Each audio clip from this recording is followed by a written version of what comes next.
Hello guys, అందరూ ఎలా ఉన్నారు? బాగున్నారా? నేను 7 వారాల వ్రతం చేసుకుంటున్నాను కదా.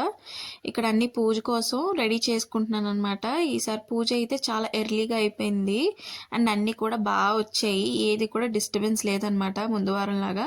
ఈ వారం అయితే చాలా బాగా చేసుకున్నాము, నేను మా హస్బెండ్ కలిపి. పూజ అయితే మాత్రం 3:30కి స్టార్ట్ చేస్తున్నానండి. 3:30కి స్టార్ట్ చేసి 4:30, 5 కలా కంప్లీట్ చేసేసుకుంటున్నాను. ఎందుకంటే 5కి నేను మళ్ళీ వాకింగ్కి వెళ్తాను అనమాట. దానివల్ల 5 కల్లా కంప్లీట్ చేసేసుకుంటున్నాను అనమాట పూజని. ఆ టైంకి కూడా నాకు కంప్లీట్ అయిపోతుంది. అలాగే నేను పూజ ఎలా చేస్తున్నానో కామెంట్ సెక్షన్లో కామెంట్ చేయండి. నాకైతే పూజా ప్రాసెస్ ఏది తెలియదు. ప్రతిదీ డీటెయిల్గా చూసి పంతులు గారిని అడిగి అన్నీ కూడా కంప్లీట్ డీటెయిల్స్తోనే చేస్తున్నాను అనమాట. ఏది కూడా టచ్ లేదు నాకు. ఇదే ఫస్ట్ టైం. పూజా ప్రాసెస్ స్టార్ట్ చేసినప్పుడు నాకు ఏదైనా చిన్న ఆటంకం వచ్చినా సరే నేను ఒక్కటే ఫీల్ అవుతాను, నేను ఏదైనా పొరపాటు చేసానేమో, దానివల్ల ఇలా అవుతుందేమో అని ఫీల్ అయిపోతాను. ఇదనే కాదు, ఏదన్నా అలాగే ఫీల్ అవుతాను.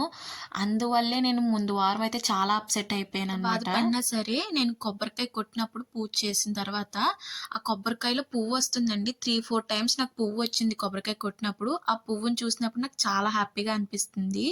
బై ద వే అందరూ సబ్స్క్రైబ్ చేసుకోండి. Thank you for